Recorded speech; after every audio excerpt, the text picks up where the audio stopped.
আপনিও কি অপেক্ষা করছেন কৃষক বন্ধু প্রকল্পের টাকার জন্য? ভাবছেন কবে আসবে সেই প্রতীক্ষিত টাকা? তাহলে ভিডিওটা একবার শেষ পর্যন্ত দেখুন, কারণ আজকে আমি বলবো 2025 সালে কৃষক বন্ধু প্রকল্পের নতুন আপডেট বা টাকা আসার সম্ভাব্য সময় এবং কিভাবে আপনি চেক করবেন আপনার নাম লিস্টে আছে কিনা। প্রথমে সংক্ষেপে জানি কৃষক বন্ধু প্রকল্পটা কি। এটা পশ্চিমবঙ্গ সরকারের একটি স্কিম। এটা মূলত কৃষকদের জন্য চালু হয়েছে।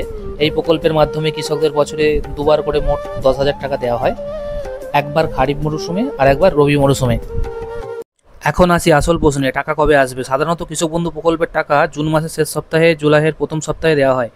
চলতি বছরে 2025-এর জন্য আপডেট অনুযায়ী জুলাই মাসের দ্বিতীয় সপ্তাহ থেকেই টাকা পাঠানো শুরু হবে বলে আশা করা হচ্ছে। তবে টাকা পেতে কিছু বিষয় খেয়াল রাখতে হবে।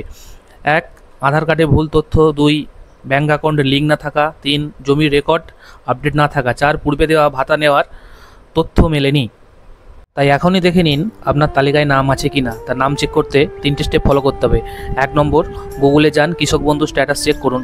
2, অফিসিয়াল ওয়েবসাইট খুলুন কৃষক বন্ধু নেট। 3, আপনার ভোটার আইডি বা আধার নম্বর দিয়ে চেক করুন।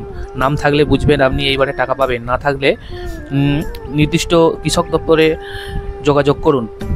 বন্ধুরা, আশা করি বুঝে গেছেন কৃষক বন্ধু প্রকল্পের টাকা কবে দেবে আর কিভাবে চেক করবেন আপনার নাম। এই ধরনের আপডেট পেতে হলে চ্যানেলটা সাবস্ক্রাইব করতে ভুলবেন না। আর হ্যাঁ, নিচে কমেন্ট করে জানান আপনি এই স্কিমে নাম রেজিস্টার করেছেন কিনা। ধন্যবাদ, দেখা হবে পরের ভিডিওতে।